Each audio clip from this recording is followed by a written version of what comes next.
বউয়ের কারণে বউ হয়তো একটু গালি দিবে এইটাই আর কি। তো আমার চোখে থাকে one of the best innings শান্তর। মানে ওই সময় আপনার মনে হচ্ছে মানে স্লো হয়ে গেছে এটা মনে হচ্ছিল না, আমার কাছে মনে হয় না আমি স্লো হয়েছিলাম। আমি দেখলাম যে মানে রান আমার ওইরকম রানের তাড়াও ছিল না। আমার টার্গেট ছিল যে আপনার আর 1 ঘন্টা খেলা আছে, ওই 1 ঘন্টা খেলা নর্মাল ক্রিকেট খেললে হয়তো। আর ও ভালো বল করছিল, ঠিক আছে, হয়তো আমি এইভাবে আশা করছিলাম যেভাবে খেলার কথা ছিল ওইভাবে খেলতে পারিনি, বলটা হঠাৎ করে বল নিচু হয়ে গিয়েছে।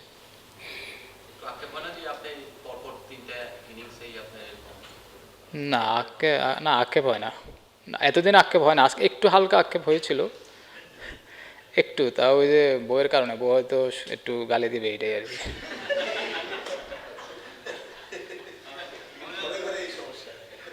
না একটু ওই মানে আসার পরে 2-3 মিনিট একটু খারাপ লাগছিল আর কি। পরে আর আমার কাছে মানে সত্যি কথা 100 হচ্ছে আমার কাছে ইম্পর্টেন্ট হলো ডেইলি রান করাটা ইম্পর্টেন্ট, ডেইলি কন্ট্রিবিউশন করাটা ইম্পর্টেন্ট। সরি, মানে সিরিয়াসলি বলতে গেলে।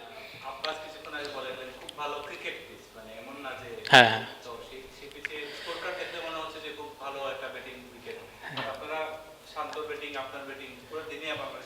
জি আলহামদুলিল্লাহ। না ওভারঅল চিন্তা করলে আমার কাছে মনে হয় প্রথম থেকে সত্যি কথা এই উইকেটে নতুন বলে চ্যালেঞ্জ অনেক বেশি, আপনারা নিজেরাই দেখছেন দুই দিক দিয়ে বল মুভ করে সিম করছিল দুই দিক দিয়ে। ওই আমাদের দুই ওপেনার আনফর্চুনেট আউট হয়ে গেছে, দুইজনেই ভালো বলে আউট হয়ে গেছে। আমার কাছে মনে হয় ওই জায়গাটা ওরা যতবার খেলেছে ওইটাতে আমরা অনেকটা এগিয়ে গেছি। তারপরে শান্ত যেভাবে এসে কাউন্টার অ্যাটাক করছে ওতে অলমোস্ট ওরা মানে অনেক পিছিয়ে পড়ে গেছে। যখন এরকম একটা উইকেটে যখন একটা ব্যাটসম্যান এসে এরকম কাউন্টার অ্যাটাক করবে তখন আসলে বোলারদের ওরকম কিছু থাকে না। তো পুরোপুরি মানে ক্রেডিটটা শান্তরে দিতে হবে আমার কাছে মনে হয়। আর শেষে গিয়ে মুশফিক ভাই ভালো শেষ করছে আলহামদুলিল্লাহ। আলহামদুলিল্লাহ জি জি। হুম হ্যাঁ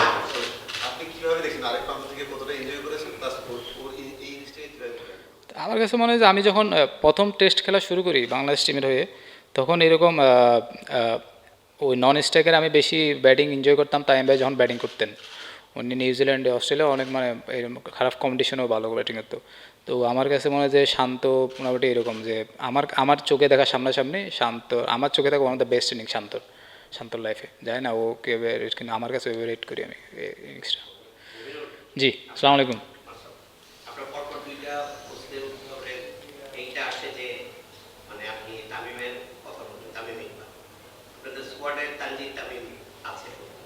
জি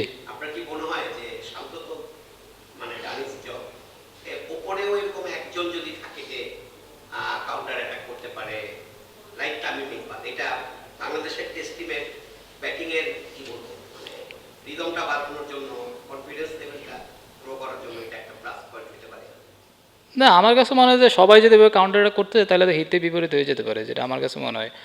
তো মানে এরকম যে যার যেদিন টাইম আসবে, যার যেদিন সুন্দর লাগবে, হয়তো শান্তর আজকে খুব ভালো লেগেছে, পরে ইনিংসে নাও লাগতে আবার লাগতে পারে, ঠিক নাই। তো যার যেদিন হবে তার ওইভাবেই শেষ করা উচিত। আর সবাই যদি একবারেই ওইভাবে আপনি যেটা বললেন অ্যাগ্রেসিভ ক্রিকেট খেললে আমার কাছে মনে হয় ডিফিকাল্ট। তো কন্ডিশন আর সিচুয়েশন বুঝে খেলাটা ইম্পর্টেন্ট।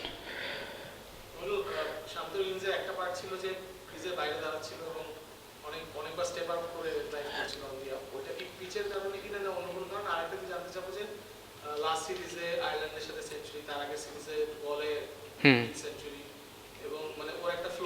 জি সেঞ্চুরি জি।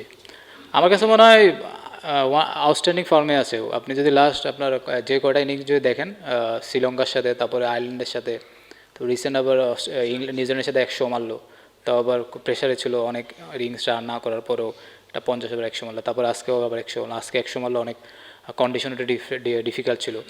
তো আমার কাছে মনে হয় যে ও আমার ওর লাইফে সবচেয়ে ভালো ফর্মের তুঙ্গে আছে। আর প্রথম যেটা বলতেছিলেন যে হেঁটে যাচ্ছিল, ওটা হলো আপনার ওর মাইন্ডসেট এবং প্ল্যান ছিল যে ওর এগেনস্টে, যে আব্বাসের এগেনস্টে ওকে জায়গাদারে খেললে একটু আপনার একটু ডিফিকাল্ট হয়, কারণ দুই দিক দিয়ে বল মুভ করে, এমন না যে সুইং, দুই দিক দিয়ে বল সিম করে। তো ওই জিনিসটাতে সেটেল ডাউন না হয় এই কারণে ওই প্ল্যানটা নিয়েছে। জি হুম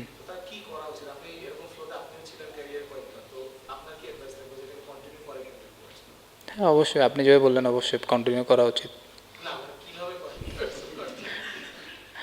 কীভাবে করবে ওই যে যে একই মাইন্ড সেট যে থাকে ডিফারেন্ট কোনো কিছু চিন্তা না করে, খুব বেশি উপরে না ওঠা, খুব বেশি নিচেও না নামে, অনেক সময় একটু গ্রাউন্ডের থেকে নর্মাল যেভাবে খেলছে, মানে একই মাইন্ড সেটে থাকাটা ইম্পর্টেন্ট এই সময়টা। কারণ মনে হবে যে অনেক সময় ভালো বলটাও মেরে দিই, তো মানে প্যাটার্ন যে প্যাটার্নে আসে ওই প্যাটার্নে যদি একই রকম থাকে, আপনি সাকসেসফুল রান করবেন, ডেইলি রান করবেন যদি আপনার প্যাটার্নটা একই রকম থাকে।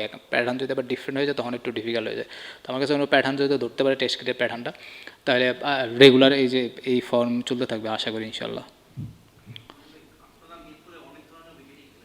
জি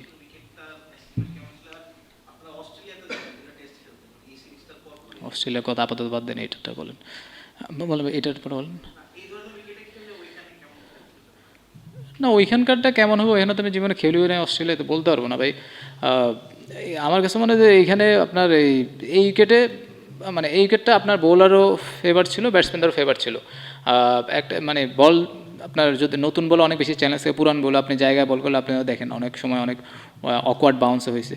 তো আপনার একটা জোনের ভিতর থাকলে আপনি রেগুলার পারফর্ম মানে ভালো ব্যাটিং করতে পারবেন, কিন্তু আপনি যদি খুব বেশি চিন্তা না করেন আর কি।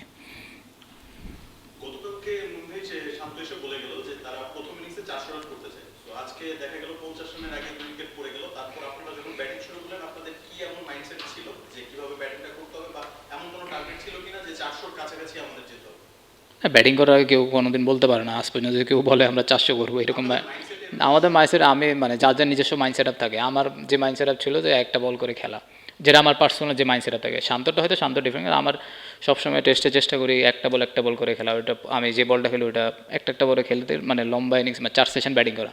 মানে মোদ্দা কথা আমার ইচ্ছে ছিল যে আমি 4 থেকে 5 সেশন ব্যাটিং করবো।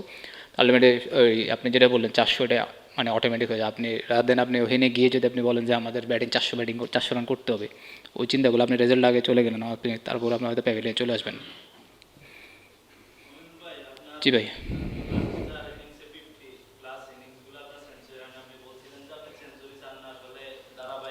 সেঞ্চুরি চাই, মানে সেঞ্চুরি সে কে না চাই।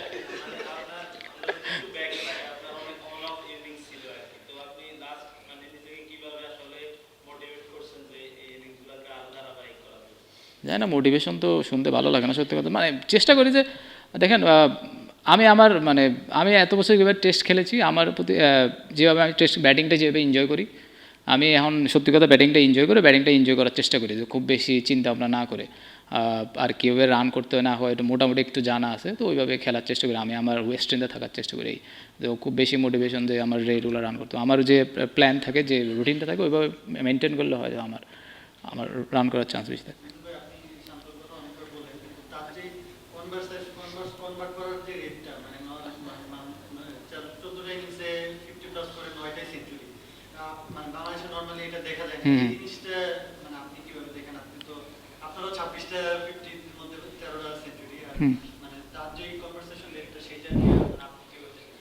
আমার কাছে এটা একটা ভালো, কারণ দেখেন একটা লেভেল পর্যন্ত কারো না কারো তো আপনার আমাদের এখনও ও যে লেভেলটা নিয়ে যাচ্ছে ভবিষ্যতে এটা অন্য কেউ এসে হয়তো এটা ভাঙবে, তো কারো না কারো এই জিনিসটা আগাইতে হবে। তো এর মাধ্যমে বোঝা যায় দেশের ক্রিকেটটা আস্তে আস্তে আস্তে আস্তে ধীরে ধীরে ইমপ্রুভ করছে। তো এমন না যে আপনি আপনি যেটা বললেন যে কনভার্সন রেট যেটা আগের চেয়ে যেটা ছিল তার চেয়ে একটু ইমপ্রুভ হচ্ছে, ওটা হয়তো আরও ইমপ্রুভ করবে, তো ওকে দেখে হয়তো আরেকজন ইমপ্রুভ করবে। তো আমার কাছে ওটা ওর ওই চাহিদা আছে, ওই ক্ষুধা আছে, ওই মানে টিমের জন্য করার চাহিদা, হয়তো বেস্ট ওয়ার্ল্ড বেস্ট হওয়ার ওই চাহিদা, ওই ইচ্ছা, তো এগুলো থাকলে আমার কাছে মনে হয় যে আরও অ্যাকশনটা ঠিক মতো নিলে এগুলো হয়।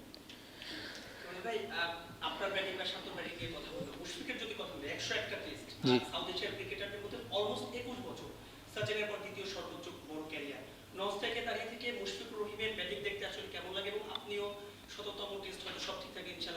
হ্যাঁ মুশফিক ভাই এমন একটা ক্যারেক্টার, আমি আমার কাছে মনে হয় যে বাংলাদেশ টিমে উনি ভালো খেলুক না খেলুক উনি আমাদের টিমে থাকাটা অনেক ইম্পর্টেন্ট, যেটা আমি ফিল করি আর কি। আর উনি থাকলে অ্যাজ এ ক্যাপ্টেন বলেন, টিমের অন্যান্য প্লেয়ার বলেন, অনেকের জন্য জিনিসটা ইজি হয়ে যায়, কারণ এত এক্সপিরিয়েন্স, বিশেষ করে টেস্টে এত এক্সপিরিয়েন্স, উনি প্রত্যেক সেশনে কী করতে হবে না করতে, অনেক ক্যাপ্টেনরে পুরা টিমে সবাইকে অনেক ভালোভাবে যেটা বলেন যে আপনারা আগলিয়ে রাখা আমব্রেলার মতো ওইভাবে করে রাখে। আর নন স্ট্রাইকে আপনি যেটা বললেন যে অবশ্যই ওনার ব্যাটিংটা খুব ভালো, একটা সবাই একটু মানে একটু ভরসা পাই, উনি যখন ব্যাটিং করে আমরা একটু রিল্যাক্স থাকি যে না একটা আছে কিছু একটা স্তম্ভ, ইনশাল্লাহ খেলাটা একটা ভালো অবস্থায় নিয়ে যাবে।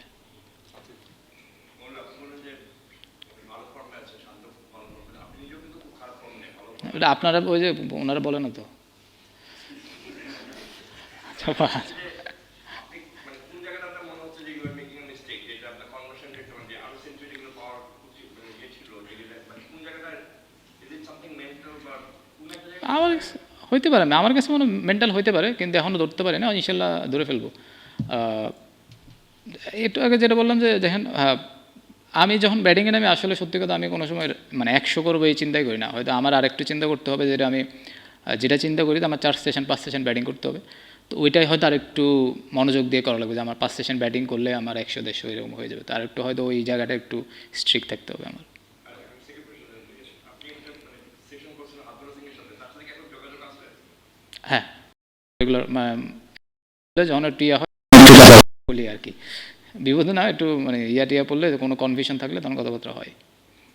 সেম জিনিসের আবার সুমন ভাই, উইকেট তো মানে দেখলাম যে হ্যাঁ, কন্ট্রাক্ট হয়ে গেল, নেক্সট ডেতে প্ল্যানটা কেমন হয়, কত রান করা সম্ভব, বা মনে হয় যে এই রানটা করলে আমরা হয়তো ম্যাচ। কত রান করা সম্ভব আমার কাছে মনে হয় কালকে সকালটা খুব ইম্পর্টেন্ট, কারণ নতুন বলে থাকে তো, সকালটা যদি আল্লাহর মধ্যে 1 ঘন্টা যদি আমরা উইকেট লস না করে খেলতে পারি, তো আমার কাছে মনে হয় যে 400 450 পার হয়ে যাবে। তো ডিপেন্ড করতেছে আমাদের প্রথমে 1 ঘন্টাটা, আগে থেকে আমি বলতে পারছি না যে 450 হবে 500 হবে। তো 1 ঘন্টাটা যদি আমরা ভালোভাবে স্টার্ট করতে পারি, তাহলে খেলা গেমটা আমাদের ফোরে আসবে, কারণ এখন উইকেটে অনেক কিছু হচ্ছে। পাকিস্তান টস জিতে আগে ফিল্ডিং নিয়েছে, এই সিদ্ধান্তটাকে কিভাবে দেখেছেন আপনারা? আর আমরা যে আগে ব্যাটিং করছি এটা আমাদের জন্য আশীর্বাদের। না, আমরাও টসে জিতলে ব্যাটিং করতাম, সত্যি কথা। হ্যাঁ, আমরা টসে জিতলে ব্যাটিং করতাম। আমি জানি না, আমি অপোনেন্টের ওই ব্লেম দিতে পারি না।